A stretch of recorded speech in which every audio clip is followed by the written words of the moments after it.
Hello students, once again I welcome you all in this online accountancy class, and today we are going to discuss some adjustment which you will face in the questions, exercise question. And I think today it is the second last video, or you can say it is the last video for this chapter number 3, that is admission of partner, because one by one all the topics in this chapter we have gone through that, and nowadays we are going through the complete exercise question, means including whole concepts. So now it is time to only practice for you all, because we have gone through the topic one by one, and nowadays you are just doing your complete questions. तो complete question करते करते time उसमें कुछ adjustment ऐसी हो सकती है जिसके बारे में मैं अभी डिस्कस कर दूं, क्योंकि क्वेश्चन में बार बार एडजस्टमेंट आती रहेगी. तो एक एडजस्टमेंट होता है व्हेन एनी पार्टनर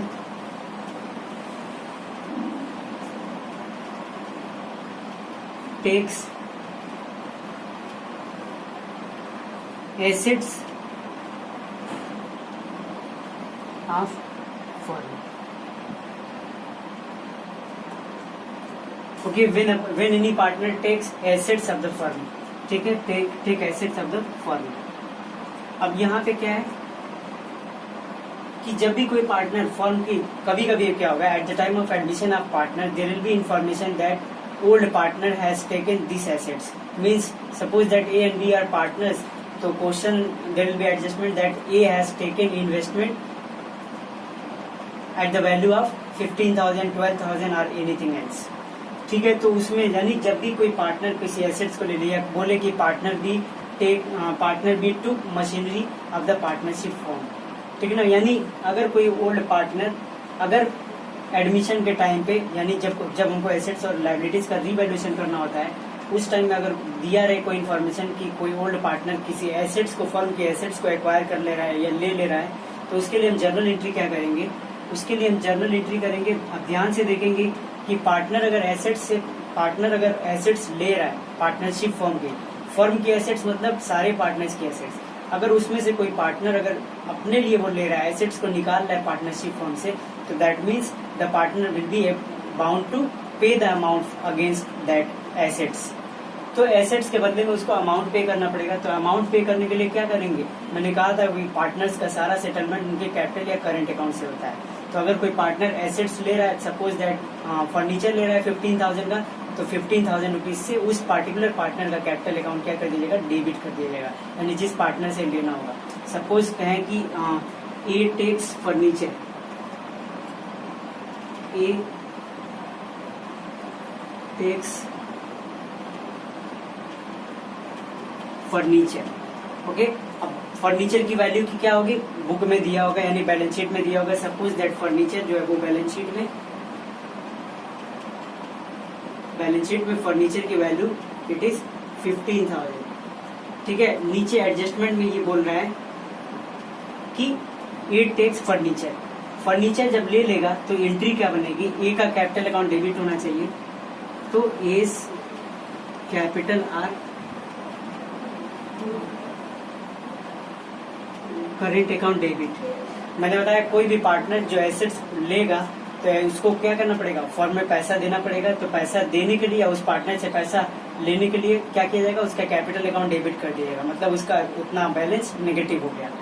इसी तरीके से अब फर्नीचर, फर्म में फर्नीचर है, फर्नीचर का बैलेंस डेबिट होता है, एसेट्स होती है. जब फर्नीचर खत्म हो रहा है फर्म से, ठीक है, ए ने एक्वायर कर लिया, ए ने ले लिया, अब बिजनेस के लिए कोई फर्नीचर नहीं है, तो डेबिट बैलेंस ऑलरेडी होता है. अब ये खत्म हो रहा है तो क्या करेंगे, इसको क्रेडिट करेंगे. तो टू फर्नीचर या टू एसेट्स, मैं एक कॉमन वर्ड लिख दे रहा हूँ, टू सन्ड्री एसेट्स. ठीक है ना, ब्रैकेट में हम फर्नीचर लिख देते हैं, यानी एक इस पर्टिकुलर ट्रांजेक्शन के लिए ये एंट्री पास करेंगे. ठीक है, अब इसके लिए सपोज हम अगर कैपिटल अकाउंट बनाना होगा, जैसे मान लो कि ए और बी, ठीक है ना, पार्टनर्स कैपिटल अकाउंट बन रहा है ए डी.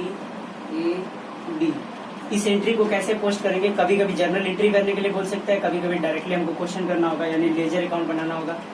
तो जब डायरेक्टली पार्टनर्स कैपिटल अकाउंट बनाएंगे तो जो पार्टनर भी एसेट्स एक्वायर किया होगा उसके डेबिट साइड में जाएंगे। देखो एज कैपिटल एंट्री में डेबिट है, इसके डेबिट साइड में आएंगे क्या लिखेंगे, उसका क्रेडिट वाला, यानी लिखेंगे टू, इसने क्या खरीदा था या क्या इसने एक्वायर किया था, टू फर्नीचर। ए के डेबिट साइड में लिख देंगे फर्नीचर की value 15,000।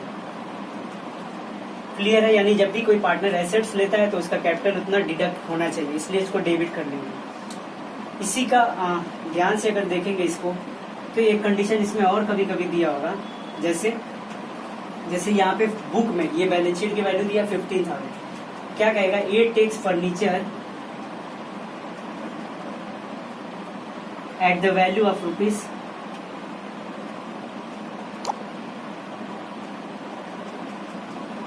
at the value of rupees 12,000। ठीक है ना।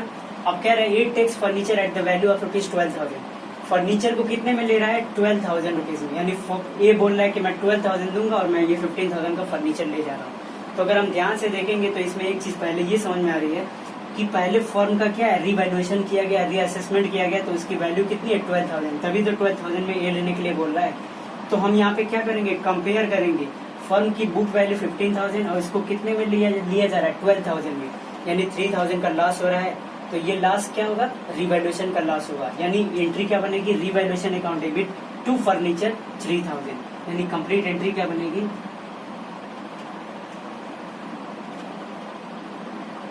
ठीक है, रिवैल्यूएशन अकाउंट डेबिट।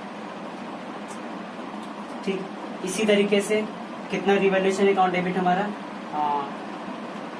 3,000, लॉस हो रहा है 3,000 का, ठीक ना। इसी तरीके से फर्नीचर, ठीक ना, ए ले रहा है तो ए का कैपिटल अकाउंट क्या करेंगे, डेबिट करेंगे, एज कैपिटल अकाउंट डेबिट, कितने में ले रहा है, 12,000, और टू फर्नीचर क्रेडिट हो रहा है,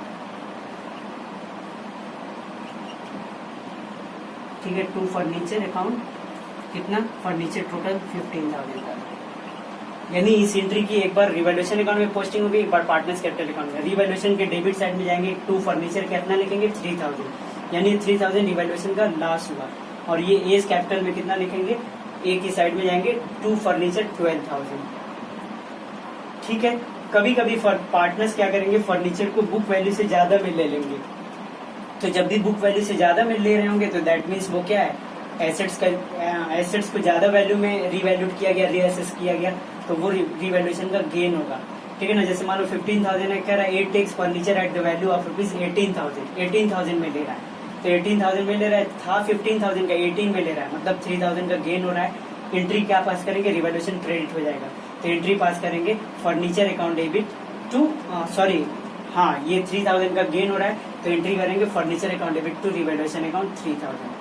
ठीक है, और इसी तरीके से लेने के लिए एंट्री क्या हो जाएगी, एज कैपिटल अकाउंट डेबिट, ठीक है, टू फर्नीचर हमारा कितना हो जाएगा, 18,000। ठीक है, तो यानी उस केस में हमारा, जैसे ये तो मैंने कंबाइंड एंट्री की, ठीक है ना, अलग अलग एंट्री भी समझेंगे तो क्या होगा, revaluation account debit to furniture 3,000, उसके बाद as capital account debit to furniture 12,000। तो ऐसे ही हमारा अगर एक्सेस अमाउंट होगा तो गेन होगा, और गेन होता है रिवैल्यूएशन क्रेडिट होता है, तो एंट्री क्या होगी, furniture account debit to revaluation account.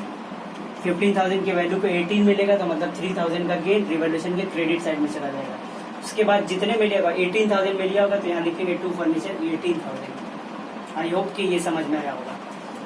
अब यही अगर बात करें, कोई पार्टनर है, फर्म की कोई लायबिलिटी को पे कर दे रहा है, जस्ट रिवर्स इसका कॉन्सेप्ट होगा। If A partner is paying liability out of his own amount और ओन पॉकेट, ठीक है ना, कोई पार्टनर फर्म की लायबिलिटी को, जैसे मान लो कह रहा है कि बी पेड क्रेडिटर रुपीज 50,000, ठीक है ना। क्रेडिटर क्या है, फर्म के क्रेडिटर हैं, सबके क्रेडिटर हैं, यानी बिजनेस के, लेकिन बी पेड कर रहा है, तो बी पेड करेगा तो बी को फर्म से पैसा चाहिए ना, बी तो मांगेगा पैसा, तो बी को पैसा कैसे मिलेगा, उसका कैपिटल अकाउंट क्रेडिट कर देंगे। मैंने कहा सारा कुछ एडजस्टमेंट कैपिटल अकाउंट से, तो इसका जस्ट रिवर्स एंट्री होगी। क्या एंट्री होगी, अगर कोई लायबिलिटी कोई पार्टनर पे ऑफ करता है, ठीक है ना, जैसे मान लो यहाँ पे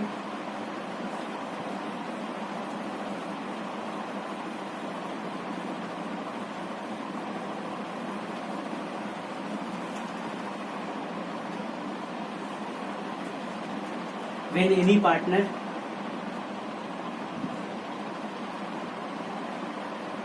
pays liability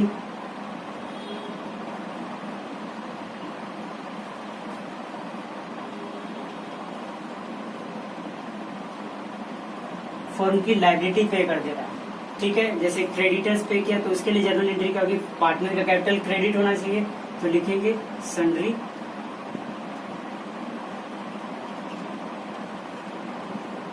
sundry liabilities account debit to, जिस पार्टनर ने पे किया होगा फर्म की लायबिलिटी को, उसका पार्टनर्स कैपिटल अकाउंट क्या कर दिया जाएगा, कैपिटल या करेंट अकाउंट क्रेडिट कर दिया जाएगा।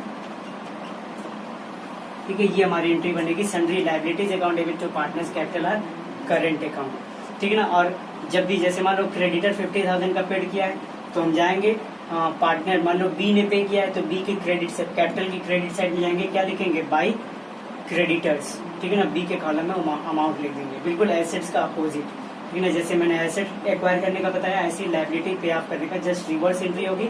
और एसेट लेंगे तो डेबिट साइड में पोस्टिंग होगी पार्टनर्स कैपिटल के, और लायबिलिटी लेंगे तो पार्टनर्स कैपिटल के क्रेडिट साइड में पोस्टिंग होगी। ठीक है, इसमें भी इसी तरीके से अगर मान लो बुक में क्रेडिटर 50,000 है, लेकिन ये क्या है, कह रहा है कि बुक में जो 50,000 क्रेडिटर्स थे उन सारे क्रेडिटर्स के बदले में 30,000 रुपीज बी ने पे किया, तो 50,000 के क्रेडिटर्स को 30,000 में निपटाया जा रहा है, तो इसका मतलब क्या हुआ, 20,000 का गेन हो गया। वो रिवैल्यूएशन का गेन किस साइड में जाएगा, रिवैल्यूएशन अकाउंट के क्रेडिट साइड में।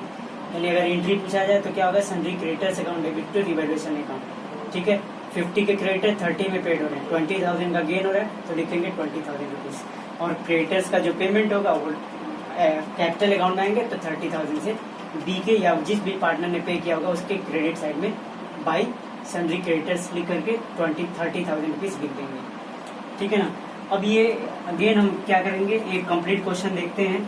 ठीक है ना, और इस तरीके से अब सारे क्वेश्चन जितने बुक के क्वेश्चन दिए हुए हैं वो सारे क्वेश्चन खुद करना है, क्योंकि एडमिशन के चैप्टर में एक टॉपिक हमारा कैपिटल एडजस्टमेंट का लास्ट में होता है, जो कि मैंने चैप्टर के स्टार्टिंग में बताया था। यहाँ पे सारे पॉइंट्स को लिखा था कि इस चैप्टर में क्या क्या पढ़ने हैं, लेकिन जो कैपिटल एडजस्टमेंट का जो टॉपिक था, ठीक है ना, और वही इस चैप्टर का मेन टॉपिक था।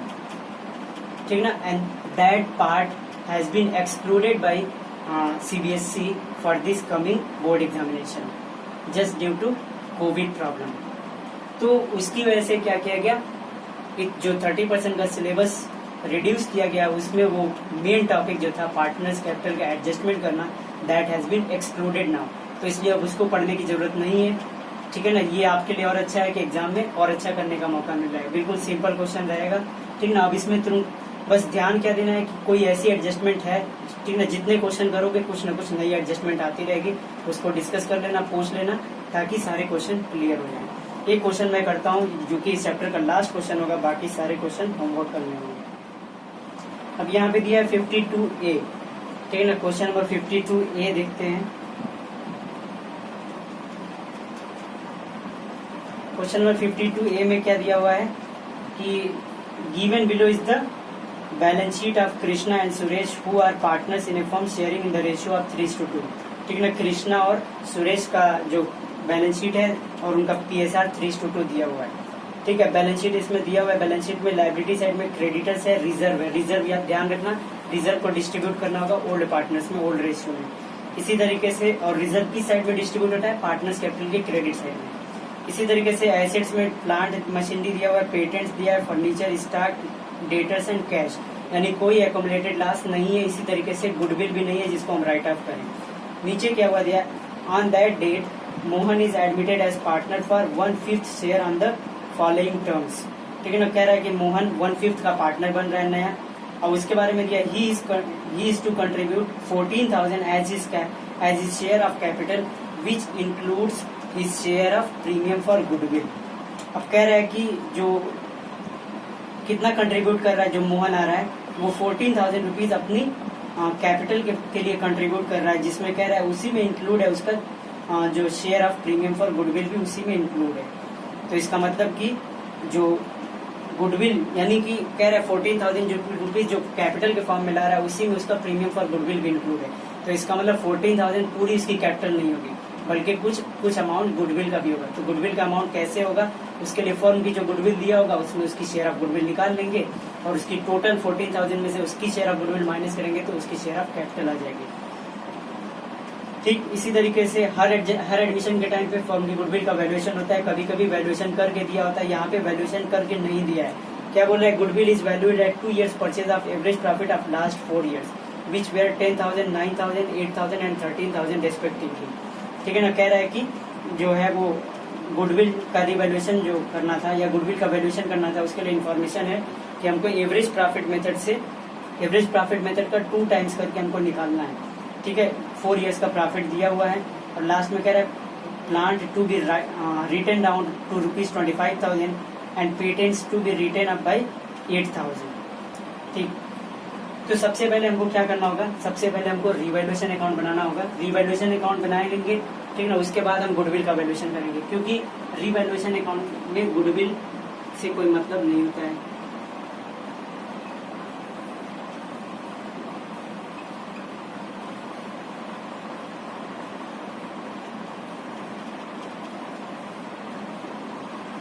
अब रिवैल्यूएशन अकाउंट में सबसे पहले क्या दिया हुआ है, ठीक ना, एसेट्स लायबिलिटी से रिलेटेड कह रहा है plant to be written down to 25,000।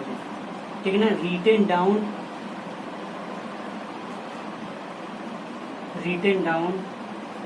To ₹25,000।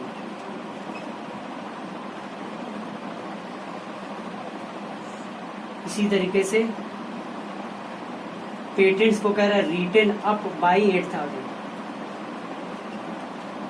Retain up by 8,000। ठीक ना, रिटेन टू और रिटेन अप यानी टू और बाई का हमको यहाँ पे कॉन्सेप्ट समझना है, दोनों के वर्डिंग में थोड़ा सा डिफरेंस है। अब देखो प्लांट जो पहले से दिया हुआ है ये प्लांट है और ये हमारा लास्ट में पेटेंट्स दिया हुआ है। ठीक ना, इस वर्डिंग को समझना है, टू और बाई का मतलब क्या होता है। प्लांट और मशीनरी की जो बुक में वैल्यू दिया हुआ है यानी plant and machinery that is 30,000 और इसी तरीके से पेटेंट्स जो यानी जो एसेट्स में वैल्यू दिया हुआ है वो दिया हुआ है 5,000। ठीक है, ये मेरे बैलेंस शीट की वैल्यू है, ये नीचे एडजस्टमेंट दिया हुआ है। कह रहा है प्लांट रिटेन टू 25,000, टू 25,000 मतलब कि अब 25,000 हो गया। ठीक है ना, यानी प्लांट देखो इसमें क्या करे, plant to be written down to 25,000। Written down मतलब घट करके कितना हो गया, रिटेन डाउन टू 25,000।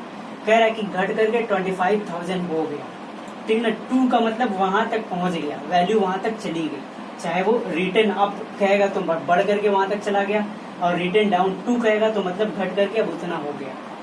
तो इसका मतलब क्या हुआ, प्लांट पहले 30,000 था, अब घट करके रिटेन डाउन टू मतलब घट करके कितना हो गया, 25,000 हो गया।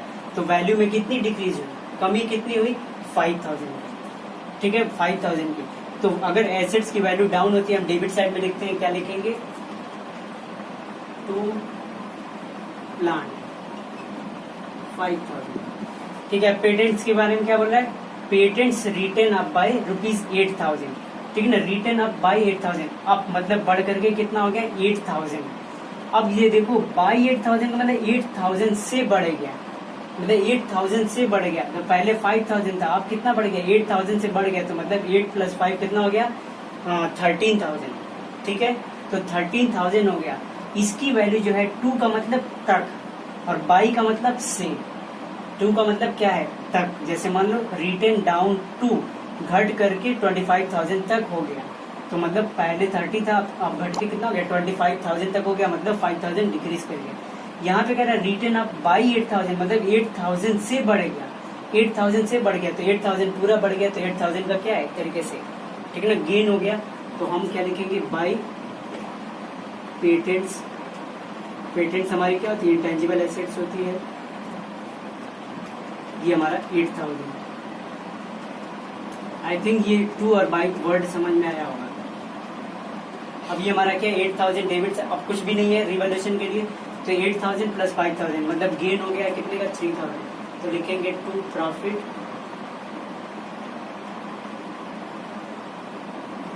ट्रांसफर टू, ठीक है ना। अब यहाँ पे कौन कौन पार्टनर था, पार्टनर का नाम यहाँ पे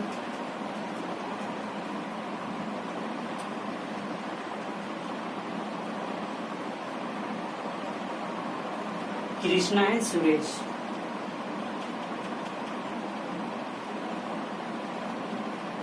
Krishna's capital and Suresh capital, ठीक। अब ये हमारा 3000 का है। 3000 का जो गेन हुआ है उसको किस रेशियो में बांटेंगे, 3:2 का रेशियो कह रहा है, ठीक है, 3:2 का। तो ये मतलब 1800 और ये 1200, ये मिला करके कितना हो गया, 3000 हो गया। ये अकाउंट हमारा 8000 दोनों साइड, बोथ साइड टोटल, और ये अकाउंट क्लोज हो गया, ठीक है। ये हमारा रिवैल्यूएशन अकाउंट खत्म हो गया। अब इसके बाद हमको क्या करना होता है, पार्टनर्स कैपिटल अकाउंट करना होता है। तो करेंगे पार्टनर्स कैपिटल अकाउंट। अब यहाँ पे एक चीज ध्यान रखेंगे कि पार्टनर्स कैपिटल अकाउंट करने के लिए हमें क्या जरूरत पड़ती है, ठीक है, गुडविल का ट्रीटमेंट हमें ध्यान रखना है। एडमिशन के टाइम गुडविल का ट्रीटमेंट होता है, क्योंकि जब हम पार्टनर्स कैपिटल अकाउंट लिखेंगे तो उसमें गुडविल का ट्रीटमेंट होता है। तो उसके लिए सबसे पहले हमें गुडविल का अमाउंट पता लगना चाहिए। तो हम वर्किंग नोट करके गुडविल निकाल सकते हैं, क्योंकि यहाँ पे डायरेक्टली गुडविल नहीं दिया है। कह रहा है कि गुडविल को कैलकुलेशन कैसे करना है, एवरेज प्रॉफिट मेथड से। और एवरेज प्रॉफिट मेथड से हमारे गुडविल का फॉर्मूला क्या है, यही फॉर्मूला है, goodwill equal to average profit multiplied by number of year of purchase, ठीक है ना। इसको हम लोग सेकेंड चैप्टर में पढ़ चुके हैं। और एवरेज प्रॉफिट कैसे निकलता है, तो एवरेज प्रॉफिट, जितने ईयर का प्रॉफिट होगा सबको ऐड करके उतने से डिवाइड कर देंगे। 4 इयर्स का प्रॉफिट दिया हुआ है, तो 4 इयर्स के प्रॉफिट को ऐड कर लेते हैं। कितना कितना दिया है, 10,000, 9,000, इसी तरीके से 8,000,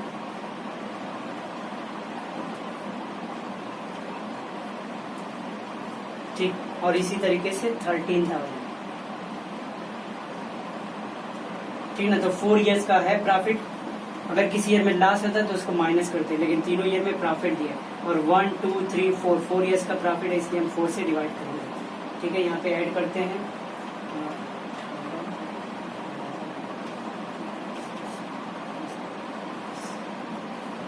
40,000, ठीक है ना। 40,000 को 4 से, यानी ये कितना आ गया, 10,000। एवरेज प्रॉफिट हमारा 10,000 आ गया। तो गुडविल इज इक्वल टू, ये हमारा आ गया 10,000। Goodwill is equal to average profit, that means 10,000 multiplied by number of year of purchase में क्या दिया, 2 years of purchase of goodwill. तो 2 से मल्टीप्लाई करेंगे तो ये हमारा, यानी जो फर्म की गुडविल है that is firms goodwill is 20,000। अब 20,000 तो फर्म की गुडविल आ गई। हमको किस पार्टनर की, नए पार्टनर यानी मोहन की शेयर ऑफ गुडविल निकालना है। यानी न्यू पार्टनर की शेयर ऑफ गुडविल से मतलब है मोहन शेयर ऑफ गुडविल। इसी फर्म की 20,000 का कितना पार्टनर बन रहा है, ये 1/5। तो इसकी जो शेयर ऑफ गुडविल है दैट इज 4,000, ठीक है। 4,000 रुपीज इसकी शेयर ऑफ गुडविल आ गई। इसी तरीके से कह रहा है ये टोटल 14,000 रुपीज लेकर के आया था कैपिटल के लिए, जिसमें इसका प्रीमियम फॉर गुडविल अमाउंट भी इंक्लूड था। तो जब 4,000 रुपीज इसका प्रीमियम फॉर गुडविल हो गया उस 14,000 में, तो एक्चुअल में कैपिटल का अमाउंट कितना हो गया, 10,000, ठीक है ना। क्योंकि 14,000 लाया था जिसमें बोल रहा है प्रीमियम फॉर गुडविल का पैसा है, और हमने कैलकुलेट करके देखा प्रीमियम फॉर गुडविल इसका 4,000 हो रहा था। तो मतलब 10,000 रुपीज इसका कैपिटल का अमाउंट था, ठीक ना। अब इसको हम क्या करेंगे, पार्टनर्स कैपिटल अकाउंट में आप लाते हैं।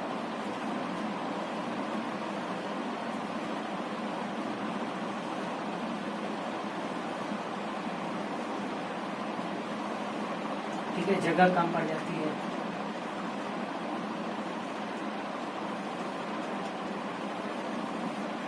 लिखेंगे ऊपर पार्टनर्स कैपिटल अकाउंट, यहाँ पे कृष्णा, सुरेश, और लास्ट में आ रहा मोहन, कृष्णा, सुरेश, मोहन। स्टार्ट करते हैं किससे, ओपनिंग बैलेंस से। ओपनिंग बैलेंस देखते हैं, दोनों का लाइबिलिटी साइड में दिया हुआ है। लाइबिलिटी का मतलब क्रेडिट बैलेंस। कभी कभी देखोगे क्वेश्चन में कि बैलेंस शीट किसी पार्टनर का कैपिटल का बैलेंस एसेट साइड में दिया होगा, एसेट्स में दिया होगा तो इसका मतलब नेगेटिव बैलेंस है, टू बैलेंस बीडी लिखेंगे। लेकिन यहाँ पे देखते हैं कृष्णा सुरेश दोनों का लाइबिलिटी साइड में दिया, इसलिए हम क्या करेंगे, लाइबिलिटी मतलब क्रेडिट बैलेंस। ठीक है, बाई बैलेंस बीडी 30,000 20,000, ये इनका ओपनिंग बैलेंस हो गया 30,000 20,000। इसी तरीके से जो अपना कैपिटल का पैसा लाया था इसकी एंट्री करेंगे कैश अकाउंट। कितना लाया, मैंने कहा 14 लाया था, जिसमें 4,000 प्रीमियम का था, तो कैपिटल का कितना पैसा था 10,000। इसी तरीके से अगला क्या करते हैं, प्रीमियम फॉर गुडविल का कर लेते हैं डिस्ट्रीब्यूशन। जैसे उसकी कैपिटल लिख लिया, उसका premium for goodwill. Premium for goodwill लाता है तो एंट्री क्या होती है, cash account debit to premium for goodwill. इसमें कैपिटल अकाउंट तो आया नहीं, लेकिन इसका डिस्ट्रीब्यूशन होता है, तो हम क्या करते हैं, premium for goodwill account debit to sacrificing partners capital account. तो यहाँ पे सेक्रीफाइसिंग पार्टनर, सेक्रीफाइसिंग रेशियो मतलब क्या दिया हुआ है, ओल्ड पार्टनर का ओल्ड रेशियो, न्यू पार्टनर का शेयर ऑफ प्रॉफिट, बाकी कुछ नहीं है। तो मैंने कहा था ओल्ड पार्टनर्स का ओल्ड रेशियो ही इस कंडीशन में क्या हो जाता है, सेक्रीफाइसिंग रेशियो रहता है। इसका मतलब दोनों ने सेक्रीफाइस किया, तो लिखेंगे बाई प्रीमियम फॉर गुडविल 3:2 में। तो इसका मतलब 3:2 का मतलब 4,000 को 5 से डिवाइड करेंगे तो 800 आ गया, 8 3 जा 24, 2,400 इसको मिलेगा और 1,600 इसको मिल जाएगा। ठीक है, प्रीमियम फॉर गुडविल के फॉर्म में। अब देखेंगे पार्टनर्स को और कुछ देने के लिए है, बैलेंस शीट में कोई एक्युमुलेटेड प्रॉफिट है तो रिजर्व दिया हुआ है। ठीक है ना, बाई रिजर्व। रिजर्व को क्या करेंगे, सिर्फ के और एस को देंगे, ओल्ड पार्टनर्स को ओल्ड रेशियो में। रिजर्व दिया हुआ है 5,000। ठीक है ना, 5,000 है तो 5,000 को भी उसी ओल्ड रेशियो में बांटेंगे, यानी कि 1,000 का मतलब 3,000 और 2,000, 3,000 एंड 2,000। ठीक है, इसी तरीके से अब बैलेंस शीट में बाकी कोई एक्युमुलेटेड प्रॉफिट लॉस नहीं है। ठीक है ना, अब हम क्या करेंगे, रीवैल्यूएशन पे होने वाले प्रॉफिट को, प्रॉफिट होता है तो ये भी क्रेडिट साइड में जाएगा, क्या लिखेंगे, बाई रीवैल्यूएशन। ठीक है, ये दोनों पार्टनर को मिला था, एक को 1,800 और सेकंड पार्टनर को 1,200। ठीक है, अब बाकी यहाँ से और किसी को कुछ भी नहीं मिला। इसी तरीके से किसी पार्टनर ने कोई एसेट्स लायबिलिटी तो लिया नहीं है, न तो एसेट्स किसी पार्टनर ने लिया, न तो लायबिलिटी का पेमेंट किया, अदरवाइज इसको हम रिकॉर्ड करते हैं यहाँ पे। तो इसका मतलब सारा कुछ रिकॉर्ड हो गया। अब हमको क्या करना होगा, सीधे बैलेंस निकालना होगा। ठीक है, तो क्रेडिट डेबिट साइड में कुछ भी नहीं है, तो माइनस करने के लिए कुछ भी नहीं है, सीधे ये हमारा 10,000, ये हमारा आ गया 20,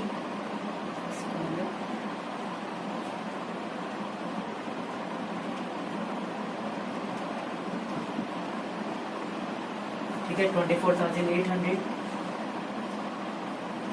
ये हमारा आ गया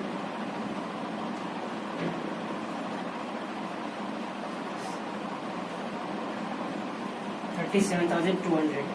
ठीक है, देखते हैं आंसर दिया है कैपिटल अकाउंट का। हाँ, कैपिटल अकाउंट का आंसर दिया हुआ है, फर्स्ट का 37,200। ठीक है, इसी तरीके से सेकंड का भी आया हुआ है 24,800 और उसका तो हमारा 10,000 था ही। तो यही हमारा क्या हो जाएगा, टू बैलेंस सीडी। क्या लिखेंगे, टू बैलेंस सीडी 37,200, 24,800 और इसी तरीके से 10,000। ठीक है ना, यहाँ नीचे टोटल कर लेंगे सामने 37,200, 24,800 और इसी तरीके से 10,000। ठीक है ना, ये हमारा पार्टनर्स कैपिटल अकाउंट हो गया। अब लास्ट पे हम क्या करेंगे, बैलेंस शीट कर लेंगे। ठीक है ना, बैलेंस शीट को भी यही कर लेते हैं।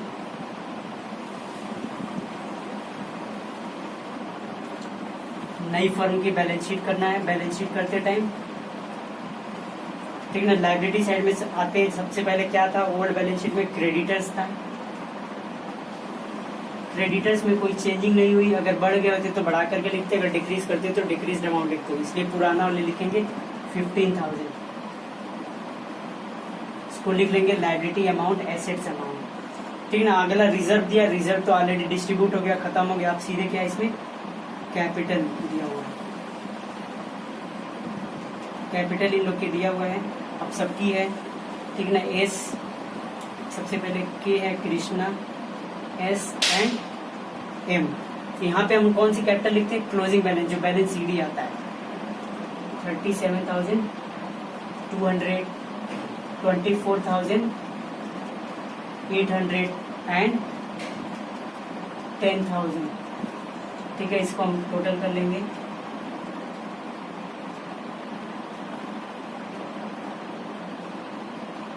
ये हमारा हो गया 72,000। ठीक है ना। इधर आएंगे plant and machinery. Plant and machinery की वैल्यू पहले 30,000 थी, अब क्या है, प्लांट डेबिट लिखने का मतलब डिक्रीज हुआ था, 5,000 कम हो गया 30 में से, अब कितना हो गया 25,000। इसी तरीके से पेटेंट्स, ठीक है ना। पेटेंट्स इंक्रीज हुआ है, क्रेडिट साइड में लिखा था, पहले था बैलेंस शीट में 5,000, अब 8,000 बढ़ गया, तो अब कितना हो गया 13,000।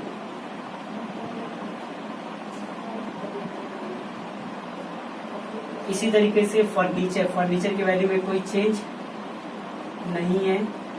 फर्नीचर न तो इंक्रीज हुआ ना डिक्रीज हुआ, तो 3,000 पहले था, अभी भी 3,000। ठीक है। इसी तरीके से स्टॉक में भी कोई चेंज नहीं हुआ, स्टॉक लिखेंगे कितना 16,000। इसी तरीके से डेटर्स में कोई प्रोविजन वगैरह नहीं था। ठीक है, डेटर्स 15,000। प्रोविजन होता है तो प्रोविजन माइनस करते, या इधर नया कोई प्रोविजन बना रहते तो उसको माइनस करते। इसी तरीके से कैश, मैंने बताया था कैश हमेशा अफेक्ट होगा, कैश पे थोड़ा ध्यान देना। पहले कितना था 1,000 था, ठीक है ना। इसी तरीके से 10,000 की कैपिटल आया, 4,000 का प्रीमियम, यानी 14,000 रुपीज लेकर के आया है। 14,000 नए पार्टनर से आया, पहले से 1,000 था, अब कितना हो गया 15,000। अब ये देखेंगे क्या फर्म से बाहर कहीं कैश गया है, तो कुछ भी ऐसा नहीं हुआ, तो मतलब 14 और 1 15,000 का कैश हो गया। ठीक है ना। और भी हमें कोई रिवैल्यूएशन से हमें कोई नया न तो कोई अनरिकॉर्डेड एसेट्स यहाँ पे था, न तो कोई अनरिकॉर्डेड लायबिलिटी था। अगर हम यहाँ पे कोई अनरिकॉर्डेड एसेट्स लायबिलिटी लिखे होते तो अब नई बैलेंस शीट में उसको दिखाते।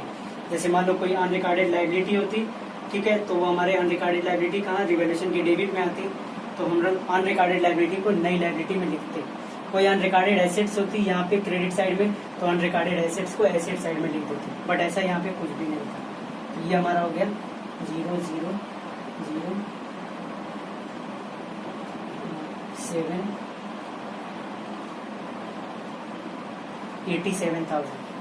ठीक है, इसका टोटल करते हैं, ये भी सेम आना चाहिए।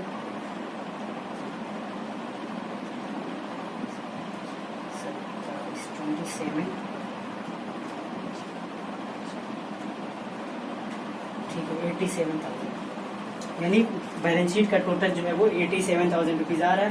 तो इसका मतलब हमारा दोनों साइड मैच करके आंसर करेक्ट है। ठीक है ना। बैलेंस शीट का टोटल भी दिया हुआ है 87,000। तो अब ये क्या है, अब ये सिर्फ हमको ये देखना है कि एडजस्टमेंट कैसे कैसे न्यू एडजस्टमेंट आती है, स्टेप यही होगा। ठीक है ना। यहाँ पे इस क्वेश्चन में एक चीज और थी कि फर्म की गुडविल डायरेक्टली कैलकुलेट करके नहीं दिया था, तो हमने 3 मेथड पढ़ा हुआ है, उससे रिलेटेड कोई इन्फॉर्मेशन होगी। ठीक है ना। या तो फिर हिडन गुडविल का केस बन सकता है, तो उससे हिडन गुडविल के हिसाब से हम गुडविल निकालेंगे, और फिर उसका जो ट्रीटमेंट होगा उसको ट्रीटमेंट करना पड़ेगा। ठीक, तो अब इस चैप्टर में पढ़ने के लिए कुछ भी नहीं बचा, सारे टॉपिक डिस्कस हो चुके हैं, सिर्फ प्रैक्टिस करना है, और प्रैक्टिस करने में जहां भी कंफ्यूजन हो वो आप पूछ सकते हैं।